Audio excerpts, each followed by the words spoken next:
Greetings all! Today, we will be examining the common poison-type Pokemon Nidoran, in this case the male variety, its relatively common evolution Nidorino, the two collectively known as the Poison Pin Pokémon, and its rare Poison Ground-type evolution Nidoking, the Drill Pokémon. Though they might seem fairly weak at a young age, the members of the Male Nidoran family are powerful creatures that can more than use poison to defend themselves with and ultimately prove to be dangerous bruisers to have to go up against. Male Nidoran have pinkish purple colored bodies with thick skin covered by a row of sharp spines along their back, which have poison glands right beneath the skin, adorned with a few dark purple spots on their frame. They walk on 4 legs, each adorned with a pair of sharp claws that serve as a secondary means of attack at a young age from an offensive standpoint. They have exceptionally large ears, with thick fleshy extensions along their edges and a green fleshy interior, as well as a prominent poison-leaking central horn on their forehead. Their small nose frames their bright red eyes and helps to accentuate their mouths, which only have a single large incisor in the front. Their evolved form, Nidorino, retain the same general color scheme as their pre-evolved form, with a similar series of dark spots on their form, with larger, more prominent barbs on their frame compared to Nidorina and a noticeable tail. As with male Nidoran, they are still primarily quadrupedal, using the 3 claws they have on each limb for stability when moving around, especially when charging at opponents with the massive central horn on their forehead, which has grown much larger in evolution. Moreover, while most of their general anatomy has remained the same, it is noted that they now have a full set of teeth, complete with powerful fangs that protrude from their upper jaw out of their mouth even when it is closed. The final evolution, Nidoking, possess large, bulky, humanoid frames with the same number of digits on their hands, but only a single claw on each foot, and are completely bipedal, with a thick, purple hide and gray sections of material adorning their chest and belly area. They retain a large series of spines along their back, as well as their prominent central horn, and show a separation of flesh color into 2 sections on the inside of their ears. Their eyes have turned a gray color, and they have developed a massive, muscle-packed tail, capable of dealing devastating damage to anything they touch, and their teeth have become even sharper and more prominent in this form, helping to cement their visage as one of an alpha predator. The members of the Nidoran family are wholly unique in the animal kingdom, in that sexual dimorphism is so great in the family that the female and male lines are considered to be completely different Pokemon families. Their very genetics are noticeably different from one another, to the point of making it almost impossible for them to breed with each other in an evolved state, only being capable of doing so in the case of both parties when they are in their earliest stage of evolution. It is thought that this became a feature of the species to deal with issues of overpopulation, though the true cause is still uncertain. Regardless, this incredible sexual dimorphism grants these creatures unique powers and attributes depending upon whether one looks at the male or female side of the family, and this extends even further into their behavior, as they will act completely different towards other lifeforms depending on their sex.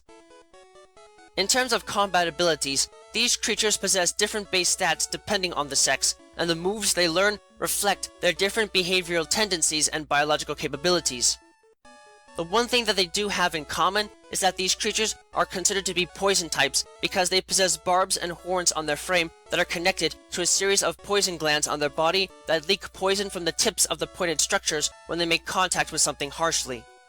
This is believed to have evolved as a defense mechanism because of the relatively weak forms of these creatures at a young age, and even as adolescents to some extent or another. However, the focus of use of these barbs does differ between the two, and serves as one of the primary means of separating and describing the 2 sides of the family. In the case of the male side of the family, these creatures are born with a prominent horn on their forehead that can be readily used to deliver powerful jabbing attacks that only increase in power as they grow and develop, and thus take a more offensive stance with their poisonous horns. As a result, comparing them to the female side of the family, they are able to gain exclusive access to the Leer, Peck, Focus Energy, Fury Attack, Horn Attack, Poison Jab, and Horn Drill moves, and tend to be harder to deal with than the female side as a result of their more aggressive and predatory personalities.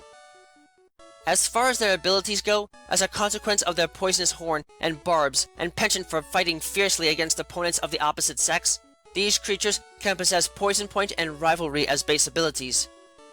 In the case of Male Nidoran and Nidorino, if they are particularly rambunctious and more eager to fight than they normally would be, they can also possess Hustle as a hidden ability, while their fully evolved form, Nidoking, can instead use his aggressive temperament to bolster the power of some of their specialty moves, granting them access to the Sheer Force ability as a hidden ability.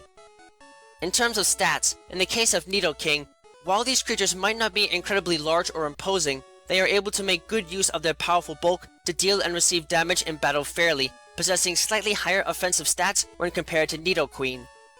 As a result of this, these creatures have a decent spread of stats, with above average base HP, attack, special attack, and speed stats for fully evolved Poison-type Pokémon, and above average base special defense and speed stats for fully evolved Ground-type Pokémon.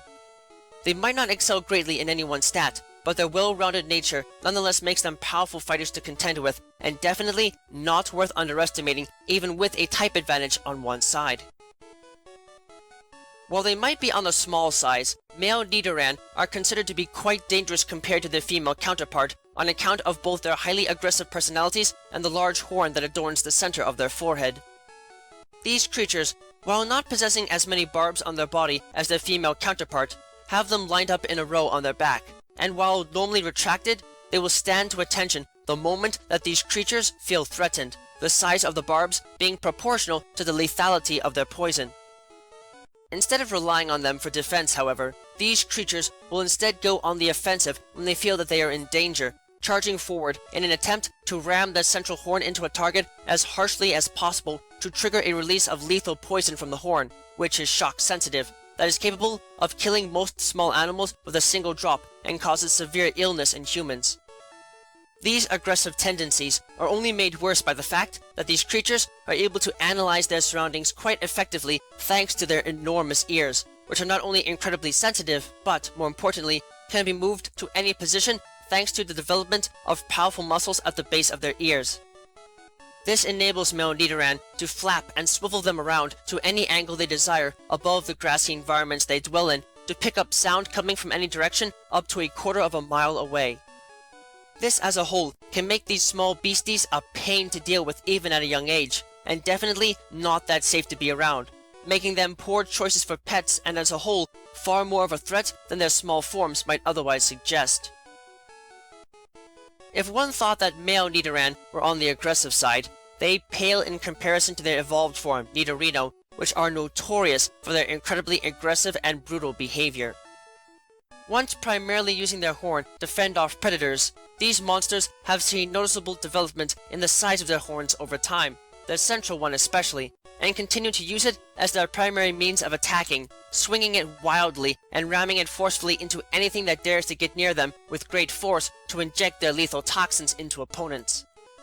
They still retain the excellent hearing of their pre-evolved form and are thus able to hear others from up to a quarter of a mile away, and will aggressively charge at anything in agitation that dares to enter the field of hearing that has the potential to either be a threat or a suitable prey item, their spines on their back bristling from a relaxed state to full attention the moment something kicks their aggression into full swing.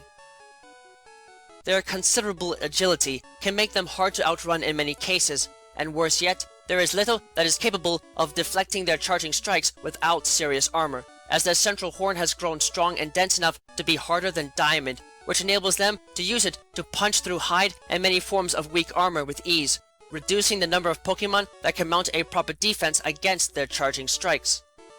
Their violent disposition and easily angered minds can definitely make them a serious force to contend with and not something to be underestimated, but it is noted that their aggressiveness can sometimes be their downfall, as they tend to charge headlong into fights to challenge opponents with all of their might without thinking when confronted, and thus often require special training to keep them level-headed even when their aggression levels start to spike. Normally, Nidorino require many years of life in the wild before they can naturally reach an adult state, but evolution can be forced upon them if they are exposed to the radiant energy of a moonstone, causing them to instantly transform and evolve into their adult form, Nidoking. In evolving, these creatures develop a special hide that is as strong as steel and grants them an imposing physical form that can withstand harsh blows without causing them to so much as flinch. In addition to providing them strong defenses, this special hide also has unique grounding properties that effectively makes them partial ground types, granting them access to elemental attributes that can both help and harm them depending on the combat scenario they are a part of. Moreover, their impressive frame, though limited in terms of their ability to learn most of the moves made accessible to the pre-evolved forms, allows these creatures to deliver powerful attacks that are beyond what their pre-evolved forms are capable of learning and utilizing, namely Chip Away, Thrash, Earth Power, and Megahorn, with them especially preferring melee combat, as well as access to a wide variety of different attacks via artificial means. These creatures continue the trend of tending to be highly aggressive for Pokemon, but this is made an extreme case when looking at Nidoking due to a genetic defect that causes their adrenal gland to constantly erupt massive volumes of adrenaline into their bodies at all times, making them easy to anger and extremely difficult to stop once they go on a thrashing rampage. Nidoking still retain a sharp, poisonous central horn and are able to ram opponents strong enough to reach their vital organs easily, injecting their lethal poison into them. And if they see an opponent so much as flinch while they flaunt their bodies and display their power, such as by swinging their tail, they will ram into them with their rugged bodies and decimate them. However, the true tool of intimidation and destruction most used by these creatures in a fight is their enormous tail. The tail of Nidoking has more tissue than bone in it, though what little there is incredibly sturdy, being packed with a tremendous amount of muscle tissue that allows them to swing their tail with enough destructive force to snap a telephone pole like a matchstick and topple metal transmission towers with a single swing. In battle, these creatures will often swing their tail forcefully at targets to smash their bones, before wrapping it around them and constricting them to completely shatter their bodies, oftentimes causing structures like ribs to pierce vital organs, killing their target instantly. This makes Nidoking a severe threat to any and all opponents that are not clad in armor strong enough to resist their constrictive power, and combined with their brutal attacks and combat abilities, helps to make Nidoking a devastating threat whose base stats do not do justice in describing the horrifying damage they are capable of inflicting upon those that dare to stand before them with any hope of winning against them. Vicious and outwardly aggressive even at a young age, the members of the Male Nidoran family are powerful beasts that can more than prove to be a handful to deal with without plenty of antidotes to counter their toxins. You might have to go out of your way to find a rare moonstone to get them to fully evolve, but the sheer destructive power they possess as an adult can more than make them a devastating threat to have to face in many cases. If you ever come across any of these creatures in the wild, do yourself a favor and try to make sure you don't get noticed by them. They might be something that can be handled with strong Pokemon at a young age, but when fully grown, there is very little physically that can take these creatures down in close quarters that won't risk the possibility of you or your Pokemon getting trampled to death or, even worse, put in a squeeze that you likely may not survive to tell a tale about.